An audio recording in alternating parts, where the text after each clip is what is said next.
Di tengah Bapak Nusron Wahid selaku Menteri ATR BPN mengurusi berbagai macam sertifikat-sertifikat palsu dan pagar-pagar laut yang terjadi, sertifikat penerbitan untuk laut yang kemudian angka-angkanya ini cukup fantastis dan cukup menyeret berbagai macam nama-nama orang-orang yang kemudian tokoh di Indonesia ini.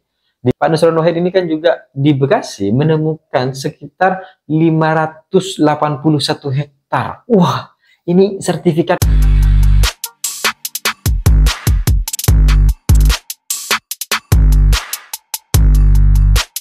Hai korban ghosting, kalau kita sedang terkena yang namanya api cemburu, semua perjuangan yang pernah kita lakukan, semua hal-hal baik yang pernah kita berikan, semua hal tentang yang pernah kita lakukan dan kita berikan kepada kekasih kita, rasa-rasanya langsung tidak pernah dihargai.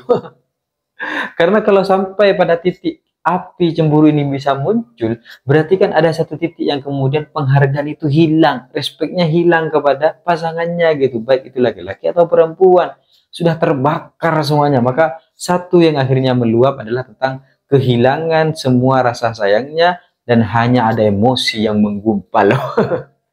Dan ternyata api-api cemburu ini memang cukup menyakitkan dan cukup membuat kita resah.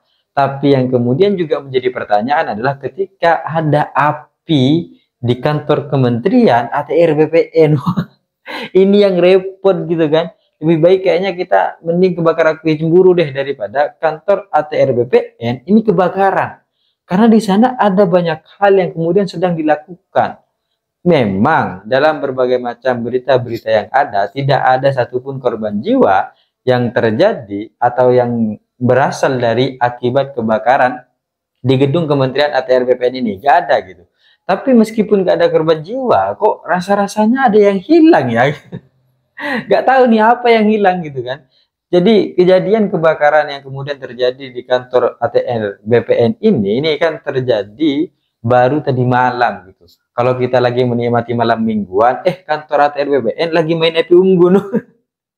Sekitar jam 11-an ini terjadi gitu. Bahkan Bapak Nusron Wahid selaku Menteri ATR BPN ini juga kaget ketika menerima informasi tersebut dan akhirnya langsung meluncur ke gedung kementerian. Meskipun ketika tiba di sana pada pukul 23.40 masih ada api-apinya dan baru bisa dipadamkan total hingga jam 1 dini hari dan sudah lewat ke hari Minggu. Untung pas jam 1 lewat itu, pas jam 12 lewat, pada pemadam kebakarannya tidak mengatakan, oh saya libur.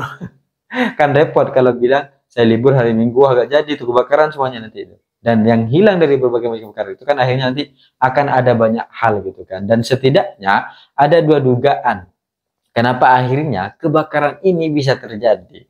Satu, kata Bapak ini bisa dikatakan karena bahwa ada berbagai macam kekonsletan AC gitu kan yang kemudian terjadi sehingga mengakibatkan sumber-sumber kebakaran ini bisa meluas dan membesar gitu kan. Ditambah lagi ada berbagai macam hal di dalamnya yang kemudian mudah terbakar. Karena kalau kebakaran kan pasti dipicu oleh satu, kemudian dua, dan akhirnya merembet pada hal-hal yang mudah terbakar. Ya, kertas-kertas misalnya. Mungkin AC-nya ini ngambek karena ada efisiensi anggaran yang dilakukan oleh Presiden Prabowo sehingga AC ini kadang hidupkan, kadang enggak, mungkin ya.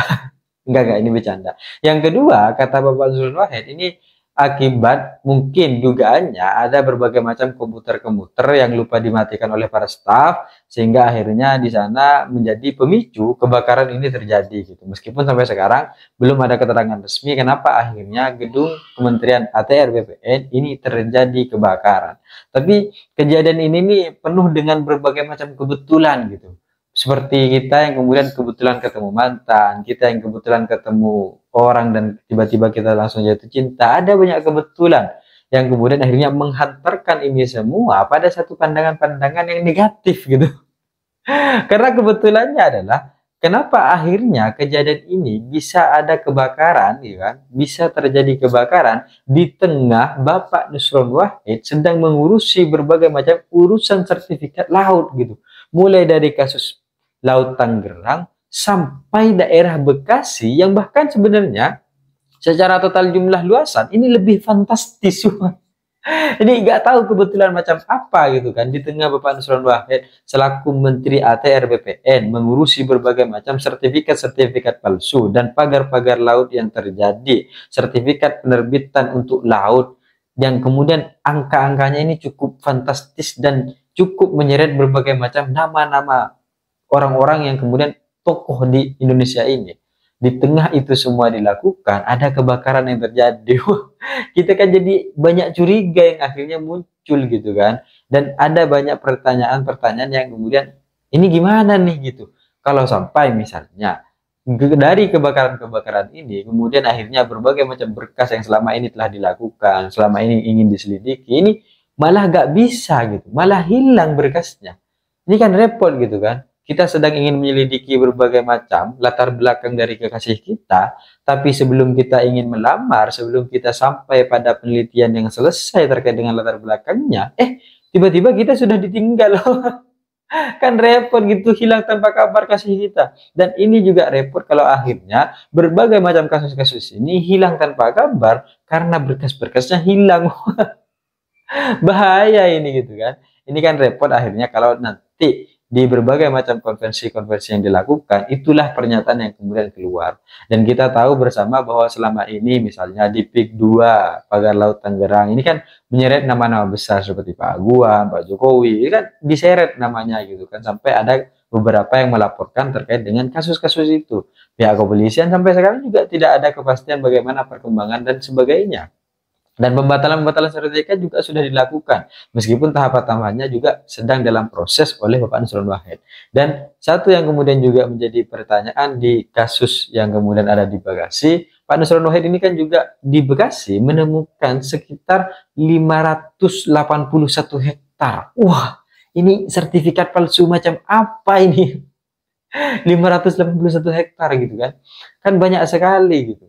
Dan ini ada di laut-laut. Berarti kan sebenarnya memang ada persekongkolan yang terjadi dari atasan hingga bawah sampai para pengusaha-pengusaha itu. Ada banyak macam kompromi-kompromi yang dilakukan. Dan ini melibatkan berbagai macam pihak. Sehingga satu-satunya cara paling mudah adalah membuat satu fenomena kejadian sosial yang akhirnya mengakibatkan seluruh bukti itu hilang. Maka ketika semua hal data-data itu tidak ada, apa yang kemudian akan diberikan? Nggak ada. Negara kita negara hukum. Wah, semuanya sudah berdalih sebagai negara hukum ya, meskipun pada akhirnya ya hukumnya gitu-gitu aja misalnya ya kan.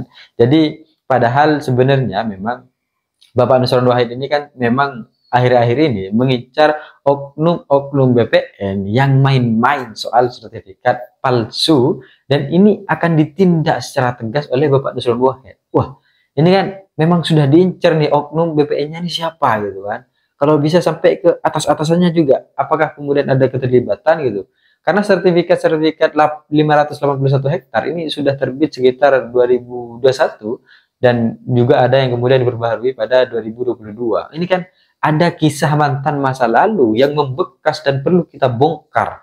Karena kalau tidak, ini akan menjadi penyakit masa depan. Repot ini gitu. Hanya karena satu orang, hanya karena ulah beberapa orang, negara kita jadi amburadul semuanya misalnya. Dan dari berbagai macam hal ini sebenarnya harapannya hanya satu kepada Bapak Nusron Wahid.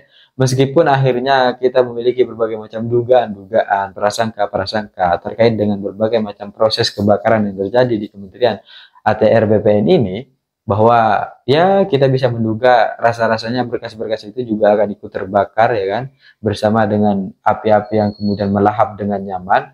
Tapi pada akhirnya meskipun kita tetap harus optimis bahwa berkas-berkas ini kayaknya masih ada, dan semua kasus-kasus yang kemudian terjadi pemalsuan sertifikat dan akhirnya laut-laut itu bisa diberikan hak guna usaha atau hak guna bangunan dan sebagainya, ini bisa terus ditindaklanjuti dan bisa terus dilakukan. Meskipun rasa optimis ini sangat nihil rasanya gitu kan, tapi mau bagaimanapun yang namanya usaha ya tetap harus dilakukan gitu kan. Tapi semoga ke depan Bapak Nusron Wahid ini tidak rasa-rasanya menjadi seorang aparatur keamanan atau DPR yang akhirnya mencari berbagai macam kesalahan-kesalahan yang terjadi di Kementerian ATR BPN atau mengungkap berbagai macam isu-isu yang sedang marak dan isu-isu yang sedang hangat dibicarakan, tapi juga bisa memberikan berbagai macam kebijakan-kebijakan dan mengelola sumber daya yang ada hingga mengawasi bagaimana kemudian pelaksanaan kebijakan itu terjadi.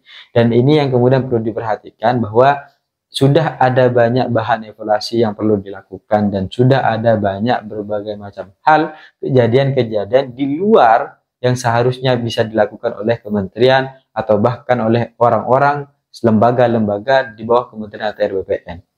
Tapi kalau sampai pada akhirnya semua sistem ini tidak diperbaiki, semua hal ini tidak diperbaiki, maka pada akhirnya semuanya juga akan kembali dan berputar di situ saja. Orang-orangnya juga akan kembali berkompromi dengan para pengusaha, negara kita juga akhirnya akan kalah dengan para elit-elit kita gitu kan. Dan pada akhirnya kita hanya menjual negara kita kepada segelintir orang kita, dan kita tidak bisa memberikan kesejahteraan itu kepada seluruh masyarakat luas. Dan ini yang akhirnya menjadi persoalan. Jadi kalau kebakarannya ini terjadi hari ini, kemudian nanti atau besok akan terjadi konversi pers, harapannya satu, semoga tidak ada pernyataan bahwa berkas dan dokumen penting terkait dengan pagar laut, baik itu Tangerang hingga Bekasi, juga tidak hilang dan terbakar. Biar kita aja lah yang terbakar api cemburu, ATR BPN jangan sampai terbakar berkas-berkasnya. Saya pikir itu cita-cita saya, ingin seperti Gibran tapi saya sadar diri dan sadar posisi. See you kapan posting.